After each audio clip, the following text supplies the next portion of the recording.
الشیطان الرجیم بسم اللہ الرحمن الرحیم۔ کل سورہ العصر کے بارے میں چند باتیں عرض کی تھیں، جن کا خلاصہ یہ ہے، قسم ہے اس زمانے کی جو گزر رہا ہے یا گزر چکا ہے، یہ بہت تیزی سے گزر رہا ہے کہ سارے انسان خسارے میں ہیں سوائے ان کا ذکر کیا تھا۔ کون خسارے سے محفوظ ہیں؟ وہ محفوظ ہیں جو ایمان لائے، صاحب ایمان ہیں۔ ایمان کے معنی میں نے عرض کیے تھے کہ توکل کرنا، اعتماد کرنا، یقین کرنا، یہ معنی ہے ایمان کے۔ اس کا اظہار تو ہوتا ہے زبان سے، تصدیق ہوتی ہے قلب سے، اور ضمانت ملتی ہے اعمال سے، اور اعمال گویا تشریح یا تفصیل ہیں ایمان کے۔ اگر ایمان ہے،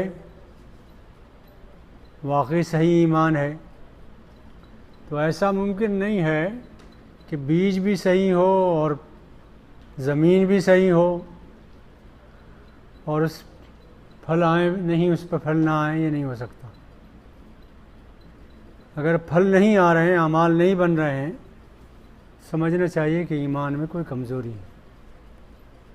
ایمان میں طاقت ہو تو اعمال لازمی چیز ہے۔ اس لیے قرآن نے کہا یا ایھا الذین آمنوا آمنوا، اے ایمان لانے والو ایمان لاؤ۔ کیا مطلب؟ زبان سے تو تم نے تصدیق کی ہے، مان لیا ہے، اقرار کر لیا ہے، آمنو، اب تم عمل سے بھی اقرار کرو، عمل سے بھی ایمان لاؤ۔ ایمان میں کیا کیا چیزیں داخل ہیں؟ سب سے پہلی بات تو یہ ہے کہ آدمی کو خدا کے وجود کا یقین ہو، اللہ ہے۔ اس لیے کہ اس وقت پوری دنیا کی پرابلم یہ ہے، پوری دنیا کی، کہ خدا کے انکار پر، خدا بیزاری پر یہ دنیا بس رہی ہے۔ غیر مذہبی لوگ، لامذہب لوگ، خدا کو نہ ماننے والے لوگ، ان کی بڑی کثرت ہے اس وقت۔ تو ایمان کے معنی سمجھ لینا چاہیے کہ سب سے پہلی بات تو یہ ہے کہ اللہ کی ذات واحد پر ایمان ہو، یہ حق ہے۔ اور پھر اللہ کی صفات پر ایمان ہو، اللہ کے افعال پر ایمان ہو، اللہ کی قدرت پر ایمان ہو۔ نہ اس کیا ہے اعمال میں کوئی شریک، نہ اس کی صفات میں کوئی شریک، نہ اس کی ذات میں کوئی شریک۔ شرک سے پہلو پاک ہو ہر انسان کا۔ پھر ایمان کے ساتھ ساتھ کتابوں پر ایمان، نبیوں پر ایمان، اور خاص طور پر اللہ کے آخری نبی محمد صلی اللہ علیہ وسلم پر ایمان۔ ایک بات اور نکتے کی یاد رکھنے کی ہے کہ ہم تمام پیغمبروں پر ایمان رکھتے ہیں، لیکن اتنی بات کافی ہے کہ ہم نوح علیہ السلام پر ایمان لائے، موسیٰ علیہ السلام پر ایمان لائے، عیسیٰ علیہ السلام پر ایمان رکھتے ہیں، اتنی بات کافی۔ لیکن ہم محمد صلی اللہ علیہ وسلم پر ایمان رکھتے ہیں، اتنی بات کافی نہیں۔ یہاں معاملہ کچھ اور آگے کا بھی ہے۔ صرف اتنا کوئی انسان کہے کہ میں محمد صلی اللہ علیہ وسلم پر ایمان لایا ہوں، خدا کے پیغمبر ہیں، تو یہ بات کافی نہیں۔ جب تک یہ ایمان نہ رکھے کہ آپ آخری رسول ہیں اور اب آپ کے بعد قیامت تک کوئی نبی نہیں آئے گا، یہ ماننا بھی ضروری ہے۔ تو یہ ایمان کا ایک حصہ یہ بھی ہوا۔ پھر ایک ایمان کا حصہ یہ بھی ہے کہ ہم یہ یقین رکھیں کہ ایک دن یہ ساری دنیا ٹوٹ پھوٹ جائے گی، تباہ ہو جائے گی، برباد ہو جائے گی، انسان دوبارہ پیدا کیے جائیں گے اور پھر اللہ تعالیٰ حساب لے گا۔ حشر کے میدان، آخرت کی زندگی، اس پر بھی ایمان ہو، یہ بھی ضروری ہے۔ پھر رسول اللہ صلی اللہ علیہ وسلم پر ایمان کے معنی حقیقت میں کیا ہیں، اس کو بھی سمجھ لیجئے۔ فرمایا اللہ کے رسول صلی اللہ علیہ وسلم نے، کل امتی یدخلون الجنہ، میری امت ساری کی ساری جنت میں جائے گی۔ کل امتی یدخلون الجنہ، میری امت کا ایک ایک فرد، ایک ایک شخص جنت میں جائے گا۔ الا من ابا، مگر وہ شخص نہیں جا سکتا میری امت کا جو میرا انکار کرے۔ صحابہ نے کہا، یا رسول اللہ، یہ کیسے ممکن ہے کہ آپ کا امتی ہو اور آپ کا انکار کرے؟ تو آپ نے فرمایا، من اطاعنی فقد دخل الجنہ، جس نے میری اطاعت میں زندگی گزاری، میرے کہنے پر زندگی گزاری، میری شریعت کے مطابق زندگی گزاری، وہ جنت میں جائے گا۔ اور جس نے میری نافرمانی میں زندگی گزاری، فقط ابا، وہ کتنے بھی دعوے کرے وہ جھوٹا ہے، اس نے میرا انکار کر دیا ہے۔ تو رسول پر ایمان لانے کے معنی یہ ہے کہ ان کی سیرت میں ڈھل جائیں، ہم ان کی سیرت پر عمل کریں، جو انہوں نے کہا ہے اس پر عمل کریں، ان کی اطاعت کریں، اور اطاعت ہی نہ کریں بلکہ اطاعت سے آگے بڑھ کر اتباع کریں۔ اطاعت اور اتباع میں، اطاعت اور پیروی میں یہ فرق ہے۔ اطاعت تو کی جاتی ہے احکام کی، جو حکم آپ نے دیا، جو فرض قرار دیا، ان میں اطاعت کی جاتی ہے، حکم مانے اطاعت ہے۔ اور اتباع یہ ہے، پیروی یہ ہے کہ حکم دیا ہو یا نہ دیا ہو، جو انہوں نے کیا ہے وہ ہم کریں، وہ مستحب ہو، نوافل ہو، کچھ بھی ہو، حکم دیا ہو یا نہ دیا ہو، کیا ہے انہوں نے تو اس کی اتباع کریں۔ اور اجر جو ہے وہ سارا کا سارا وہ اتباع کا ہے۔ اطاعت کے ساتھ ساتھ جب تک اتباع نہیں ہے، جب تک اللہ کے یہاں وہ ضمانت مکمل نہیں ہے اطاعت کی۔ چنانچہ اللہ تعالیٰ نے کہا، قل ان کنتم تحبون اللہ فاتبعونی، اگر تم اللہ سے واقعی محبت رکھتے ہو اور اسلام پر عمل کرنا چاہتے ہو، اسلام دین پسند ہے تمہیں، فاتبعونی، تو رسول کی اتباع کرو، اطاعت نہیں، اتباع۔ صرف فرائض پڑھ کر یہ نہ سمجھ لو کہ حق ادا ہو گیا، زکوٰۃ دے کر یہ نہ سمجھ لو کہ مال کا حق ادا ہو گیا۔ زکوٰۃ تو مسلمان ہونے کی علامت ہے، خرچ تو اس کے بعد ہے، جسے انفاق کہتے ہیں۔ اللہ کی راہ میں دینا جو ہے غریبوں کو، ناداروں کو، یتیموں کو، مسکینوں کو، پڑوسیوں کو، اس کے بعد ہے۔ تو اگر اتباع بھی کی آپ نے اللہ کے رسول کی، اس کا ثواب اور اس کا اجر اور اس کا صلہ اتنا عظیم ہے کہ آپ سوچ کر حیران رہ جائیں گے، اور اس سے بڑی کوئی مراد انسان کی نہیں ہو سکتی، اتنا بڑا صلہ ہے اس کا، اتباع رسول کا۔ قرآن نے کہا ہے، فاتبعونی یحببکم اللہ، تم نے اگر اتباع کی رسول کی تو اللہ تمہیں اپنا محبوب بنا لے گا، اعلان ہو جائے گا کہ یہ میرا محبوب بندہ ہے، بندہ ہو یا بندی، اعلان ہو جائے گا آسمانوں پر۔ اللہ تعالیٰ جبریل امین کو بلائے گا، بخاری میں روایت ہے، بلائے گا اور کہے گا، جبریل امین، فلاں بندی سے مجھے محبت ہے، فلاں بندے سے مجھے محبت ہے، آج سے تم بھی اس سے محبت کرنا۔ وہ اطاعت کہیں گے، دعویٰ کریں گے، وعدہ کریں گے کہ پروردگار، جب تیرا محبوب ہے وہ تو میرا بھی محبوب ہے، میں بھی محبت کروں گا۔ پھر حدیث میں بخاری کی ہے کہ وہ آتے ہیں نیچے کے آسمانوں پر، اور نیچے کے آسمانوں پر جمع کر کے فرشتوں کو ان سے کہتے ہیں کہ اے فرشتوں، فلاں بندہ، فلاں بندی اللہ کی محبوب ہے، میں بھی اس سے محبت کرتا ہوں، تم بھی اس سے محبت کرو۔ فرشتے اقرار کرتے ہیں کہ ہم بھی آج سے محبت کریں گے اس سے۔ یہ فرشتے پھر زمین میں پھیل جاتے ہیں اور ایک ایک مسلم کے دل میں اس کی محبت بٹھاتے ہیں. ہوتا ہے نا. آپ دیکھیے، آپ نے حضرت علی کو دیکھا؟ نہیں دیکھا. حضرت عمر کو دیکھا؟ نہیں دیکھا. کون مسلمان ایسا جس کے دل میں محبت نہیں ان کی؟ فرشتوں نے بٹھائی. ایک ایک دل میں اللہ تعالیٰ محبت بٹھا دیتا ہے. عبد القادر جیلانی رحمۃ اللہ علیہ کہیں عراق میں ہیں. کب پیدا ہوئے، کس خاندان میں پیدا، ہمیں کیا معلوم. لیکن دنیا کے کسی حصے میں چلے جائیے، مسلمانوں سے پوچھیے، ان کے دل میں اس کا محبت موجود ہے. جنہوں نے اتباع کی ہے اللہ کے رسول کی، اللہ نے انہیں دنیا کا محبوب بنا دیا ہے.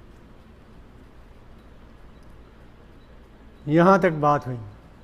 الا الذین آمنوا وعملوا الصالحات، ایمان لائیں اور ایمان کے بعد ایمان ان کا بے نتیجہ نہ ہو، اعمال صالحہ کریں، نیک اعمال کریں. یہ لازمی ہے کہ اعمال صالحہ پیدا ہوں گے ایمان سے، اس لیے کہ ایمان بیج ہے اور یہ عمل، یہ اس کا نتیجہ ہے، ثمر ہے اس کا. عمل صالح کے بارے میں نے بتایا تھا، یاد رہا ہوگا آپ کو. ایک تو یہ کہ خالص اللہ کے لیے ہو، آخرت کے لیے ہو. دوسرے وہ سنت کے اور ہدایت کے مطابق ہو. اگر سنت کے مطابق نہ ہوا تو عمل صالح نہیں کرائے گا. مثال کے طور پر 30 روزے فرض ہیں، رمضان کے روزے فرض ہیں. اب کوئی شخص یہ کہیں کہ صاحب میں تو شعبان کی 28 تاریخ سے روزہ رکھنا شروع کر دوں گا، اس لیے کہ روزہ ہی تو ہے نا، اللہ کی عبادت ہے، اور دن بھر بھوکا رہوں گا، تو اس کی اجازت نہیں ہے. آپ کہیں کہ میں مغرب کی 3 رکعتیں کیوں پڑھوں، 4 پڑھوں گا، قرآن پڑھوں گا، اس میں سجدے بھی کروں گا، تو نہ وہ سجدہ قبول، نہ وہ عبادت قبول، نہ وہ قرآن پڑھنا قبول. عمل صالح کے لیے ضروری ہے کہ وہ سنت کے مطابق ہو، ہدایت کے مطابق ہو، اللہ کے دین کے مطابق ہو، اللہ اور رسول کی ہدایت کے مطابق ہو. یہ تو ہوا گھاٹے سے بچنے کا پہلا نسخہ. 2 پوائنٹ ہوئے، یہ انفرادی زندگی کے ہیں. مگر وہ شخص بہت ہی خود غرض مطلب پرست ہے جو صرف اپنی ذات کو ٹھیک کرنا چاہے. اللہ کہتا ہے نجات نہیں ملے گی اس سے. اگر تمہیں صرف اپنی فکر ہے تو نجات نہیں ملے گی. نجات کب ملے گی؟ تواصی بالحق و تواصوا بالصبر. معاشرے کا بھی خیال رکھو، پڑوسیوں کا بھی خیال رکھو، اولاد کا بھی خیال رکھو، گھر والوں کا بھی خیال رکھو، پڑوسیوں کا بھی خیال رکھو، خاندان کا بھی خیال رکھو. تواصی بالحق و تواصوا بالصبر. اتنا ہی نہیں، تمام مسلمانوں کا خیال رکھو. تواصی بالحق، حق کی وصیت کرو. حق کیا ہے؟ سب سے پہلا حق تو اللہ ہے، اللہ برحق ہے. اس پر یقین رکھنے کی خود بھی کوشش کرو، اور دوسرا کوئی شبہ میں مبتلا ہو تو اسے بھی سمجھانے کی کوشش کرو، اسے بھی بتاؤ. وصیت کے معنی یاد رکھیے. وصیت میں اور نصیحت میں فرق یہ ہے کہ نصیحت تو کسی وقت بھی کی جا سکتی ہے، مگر وصیت کہتے ہیں اس آخری نصیحت کو جو مرتے وقت انسان کرتا ہے. وہ مرتے وقت جو انسان وصیت کرتا ہے وہ سوچتا میں تو جا ہی رہا ہوں، سچ سچ بات کہہ دوں، دل کی پوری بھڑاس نکال کے کہہ دوں، دل میں جو درد ہو رہا ہے اسے پہنچا دوں. وہ آخری بات بالکل صحیح، 100% صحیح ہوتی ہے. اس میں درد شامل ہوتا ہے، اس میں درد دل شامل ہوتا ہے، اسے وصیت کہتے ہیں. تو اللہ تعالیٰ نے نصیحت نہیں کہا، تواصوا بالحق، وصیت کرو، یعنی ایسی درد انگیز گفتگو کرو اور اتنے دل سوزی کے ساتھ بات کہو کہ دوسرے کے دل میں بیٹھ جائے، جس میں محبت شامل ہو. وہ نصیحت قبول نہیں کی جاتی جس میں درد دل شامل نہ ہو. اور درد دل شامل کرنے کے لیے ضروری ہے کہ عمل کہنے والا خود عمل کر رہا ہو، تبھی درد شامل ہوگا. اور کہنے والا اگر خود نہیں عمل کر رہا ہے تو اس کی گفتگو میں دل پر اثر نہیں ہوتا. کان تو سنتے ہیں اس کے، اس سے ادھر سے سنتے ہیں، ادھر ادھر. دل پہ اثر جب ہوتا ہے جب کہ انسان عمل کرنے والا ہو، جو کہنے والا وہ عمل کرنے والا بھی ہو. تو حق تین چیزوں کو کہتے ہیں. اللہ تعالیٰ بھی حق ہے، اور حق باطل کے مقابلے میں بھی استعمال ہوتا ہے. ہر وہ چیز جو باطل ہے اس کے مقابلے میں جو حق ہے وہ بھی حق ہے. اور حق اس فرض کو بھی کہتے ہیں جو اللہ تعالیٰ نے ہر انسان پر فرض کیا. مثلاً ماں کی خدمت کرنا فرض ہے، باپ کی خدمت کرنا فرض ہے، باپ کی اطاعت کرنا فرض ہے. دوسرا لفظوں میں یہ کہیے باپ کا حق ہے کہ آپ اس کی اطاعت کریں، ماں کا حق ہے کہ آپ اس کی اطاعت کریں، تو وہ بھی حق ہے. تو حق کی تین قسمیں ہیں. اس کی بھی فکر کریں کہ ہر ایک سے یہ بات پہنچانے کی کوشش کریں. وجہ یہ ہے کہ آپ سدھر نہیں سکتے اگر معاشرہ سدھرا ہوا نہ ہو. آپ صالح بن نہیں سکتے اگر آپ کا گھرانہ صالح نہ ہو. جس محلے میں آپ رہتے ہیں وہ صالح نہ ہو تو آپ صالح نہیں بن سکتے. اس لیے صالح بننے کے لیے لوگوں کو صالح بنانا پڑے گا، متقی بننے کے لیے لوگوں کو متقی بنانا پڑے گا. اگر آپ چاہتے ہیں کہ آپ کے بچے نیک رہیں تو محلے کے بچوں کو ٹھیک کرنا پڑے گا، اس لیے کہ اس دو صاحباب تو وہی ہیں. اس لیے ضروری ہے کہ ایک فرد ایمان اور عمل صالح پر رک نہ جائے، تواصی بالحق تواصی بالصبر بھی کرے، ورنہ انسان گھاٹے میں رہے گا. اور یہ بات اچھی طرح سمجھ لینا چاہیے کہ جب تک خاندان نہیں سدھرے گا، محلہ نہیں سدھرے گا، پڑوسی نہیں سدھریں گے، ماحول نہیں سدھرے گا، انسان کا سدھار نہیں ہوگا. اور یہ بالکل ایسے ہی ہے جیسے کہ آپ اپنے گھر کو بہت صاف ستھرا بنا لیں، لیکن دروازے کے باہر آپ کے غلاظت پڑی ہو، ظاہر ہے ہوا تو پوری محلے کو جائے گی. فضا اگر درست نہ ہو، پاک صاف نہ ہو تو گھر آپ کا صاف نہیں رہ سکتا. آپ گھر اپنا اندر سے کتنی صاف کر لیں، تو گھروں کو صاف کرنا پڑے گا تب گھر آپ کا صاف ہوگا. محلے کو صالح بنانا پڑے گا تب آپ صالح بنیں گے. محلے والوں کو، پڑوسیوں کو، خاندان کو، شہر والوں کو ایماندار بنانا پڑے گا تب آپ ایماندار رہ سکیں گے. یہ ضروری ہے. اور جن لوگوں نے یہ اہتمام نہیں کیا ان کے دو نقشے کھینچے اللہ تعالیٰ نے، دو نقشے کھینچے اور کہا ہے کہ یہ دونوں خسران میں رہے اور نیک نہیں بن سکے. سنیے، لعن الذین کفروا من بنی اسرائیل، بنی اسرائیل پر لعنت کرائی گئی علی لسان داؤد و عیسی ابن مریم. داؤد نے بھی لعنت بھیجی ان پر اور عیسی ابن مریم بھی. وجہ یہ تھی کہ نافرمانیوں میں مبتلا ہو گئے تھے اور حد سے تجاوز کر گئے تھے. کیا حد سے تجاوز کرنا تھا؟ یہ خود نیک بنے رہتے تھے. لا یتناہون عن منکر فعلوہ، ان کی سوسائٹی میں، محلے میں، پڑوس میں، ان کے رشتہ داروں میں، خاندانوں میں جو برائیاں پھیلی ہوئی تھیں اسے روکتے نہیں تھے.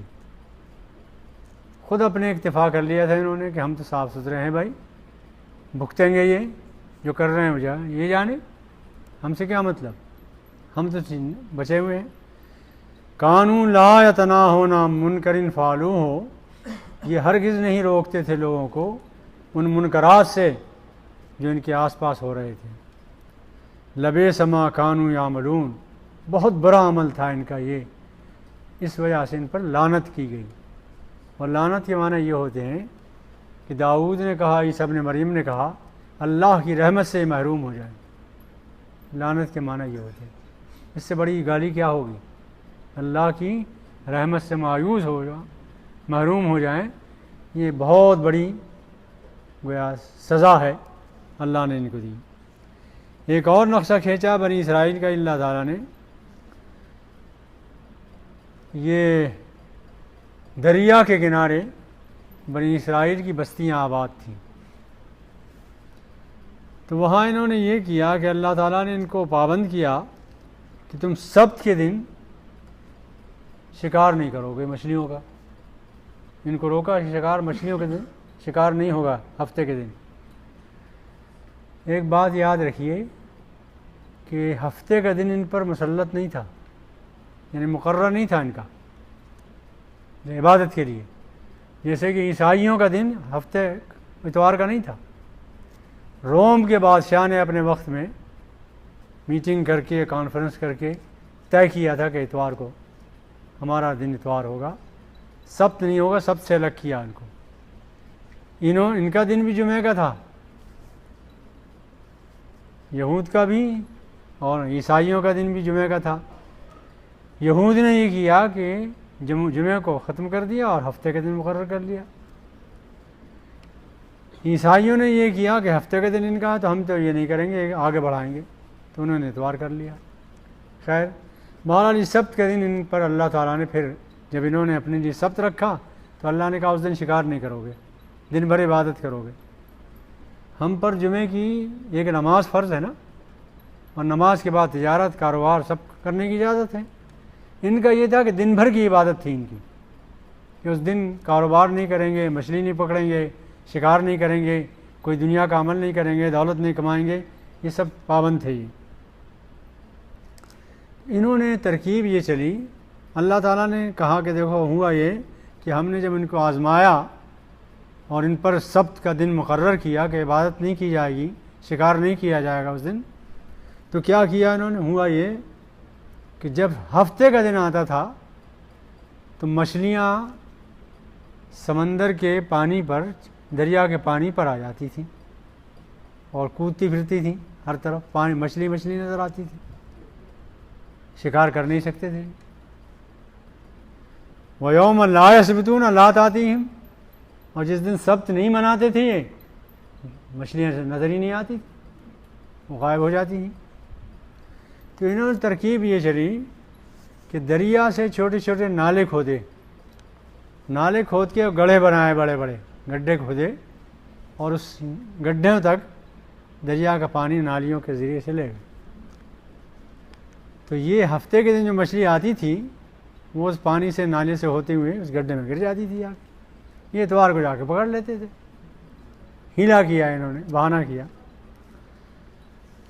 کذالک نبلوہم، ہم نے اس طرح ان کو آزمایا، بما کانوا یفسقون، اس لیے کہ یہ فسق میں مبتلا تھے، خدا کے نافرمان تھے، نافرمانی کی یہ راہ نکالی، ہیلا نکالا انہوں نے.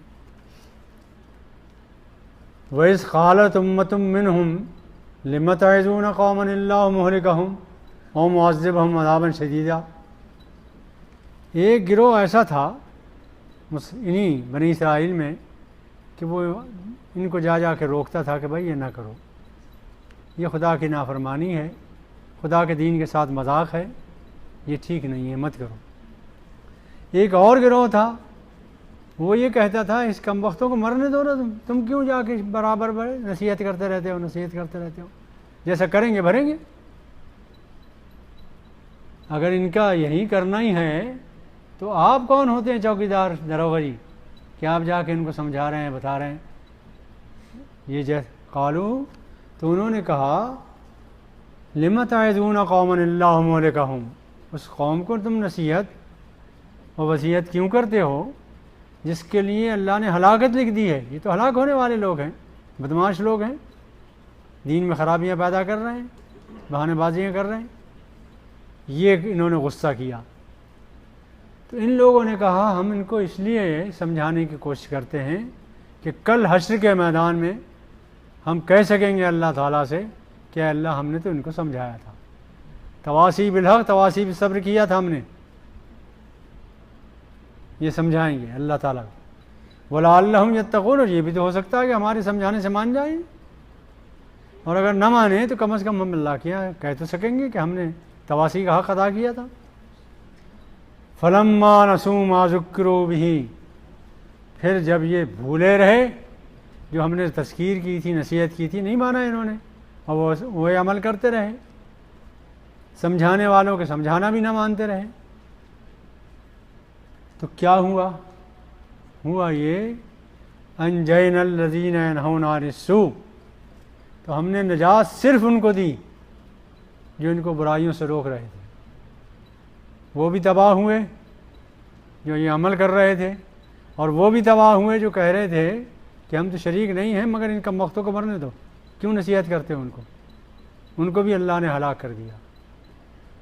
تو اللہ تعالیٰ ان کو بھی ہلاک کر دیتا ہے جو برائیوں سے روکتے نہیں ہیں، اس لیے کہ برائی سے نہ روکنے والا اور اس پر راضی رہنے والا برائی کرنے والے کے برابر ہے۔ یہ بات ذہن میں رہنا چاہیے، اللہ تعالیٰ نے دونوں کو برابر رکھا ہے، اس لیے کہا ہے واتقوا فتنة لا تصیبن الذین ظلموا منکم خاصہ۔ فتنہ جب برپا ہو تو اسے روکنے کی کوشش کرے گا جو، وہ تو بچ جائے گا، لیکن جو روکنے کی کوشش نہیں کرے گا، خاموش رہے گا، وہ بھی اسی میں مبتلا ہوگا۔ آپ اگر کہیں برائی ہو رہی ہے اور دل میں آپ کے روکنے کی بھی ارادہ نہیں ہے، نہ ہاتھ سے نہ منہ سے نہ زبان سے، دل میں بھی نفرت نہیں ہے، تو آپ شریک ہیں اس کے، اور اگر آپ وہیں موجود ہیں اور روک رہے ہیں تو بچے ہوئے ہیں۔ یہ بات ذہن میں رہی ہے۔ تو نجات پائی ان لوگوں نے، ہلاکت سے اور خسران سے وہ لوگ بچے جو ایمان لائے، عمل صالح کیے اور تواصی بالحق اور تواصی بالصبر کیا۔ اس میں تمام ایمانیات کی دعوت دیں، لوگوں کو حق کی دعوت دیں، اللہ کے وجود کی دعوت دیں، بھلائیوں کی دعوت دیں، نیکیوں کی دعوت دیں، اور یہ دعوت بھی دیں کہ دیکھو بیماری آئے یا مفلسی آئے یا غربت آئے، صبر کرو۔ صبر 3 جگہ پر ہوتا ہے، بیماریوں میں صبر، غربت میں صبر اور جنگ میں صبر۔ اور صبر جو ہے وہ بہادری کی علامت ہے، آپ ڈٹے رہیں میدان جنگ میں، ہر چیز کا مقابلہ کریں، بیماری آئے تو گھبرائیں نہیں، ہائے واگلا نہ کریں، جزا فضا نہ کریں، خاموشی سے برداشت کریں، یہ بھی صبر ہے۔ غربت آئے تو کسی کے سامنے ہاتھ نہ پھیلائیں، برداشت کریں اسے، یہ بھی صبر ہے۔ اور یہ بھی صبر ہے کہ حق پر استقامت دکھائیں، جو آزمائشیں آئیں، کفار سے مقابلہ ہو، اس میں بھی صبر کریں، پیر جمے رہیں آپ کے، یہ بھی صبر ہے۔ تو صبر کی بھی تلقین کرتے رہیں اور حق کی تسکین کرتے رہیں، اس میں پورا دین آ گیا۔ آپ تفصیل کریں گے اس کی تو پورا دین آ جائے گا۔ اس لیے امام شافعی رحمۃ اللہ علیہ نے فرمایا لو لم ينزل هذه السورہ، اگر قرآن نازل نہ ہوتا تو یہ سورت ہدایت کے لیے کافی تھی۔ اللہ تعالیٰ تفویض دے اس طرح کے سمجھنے کی۔ اس لیے صحابہ کرام کا معمول یہ تھا، بعض صحابہ کرام کا آپس میں ملتے تھے تو ایک سناتا تھا سورہ عصر، دوسرا بھی سناتا تھا السلام علیکم، پھر ایک ملے، پھر ان لوگوں نے سنایا، تو آپ آپس میں ایک دوسرے کو سنا کر ملاقات کے وقت سناتے تھے اور رخصت ہو جاتے تھے۔ دعا کریں کہ اللہ تعالی ہمیں بھی یہ توفیق دے۔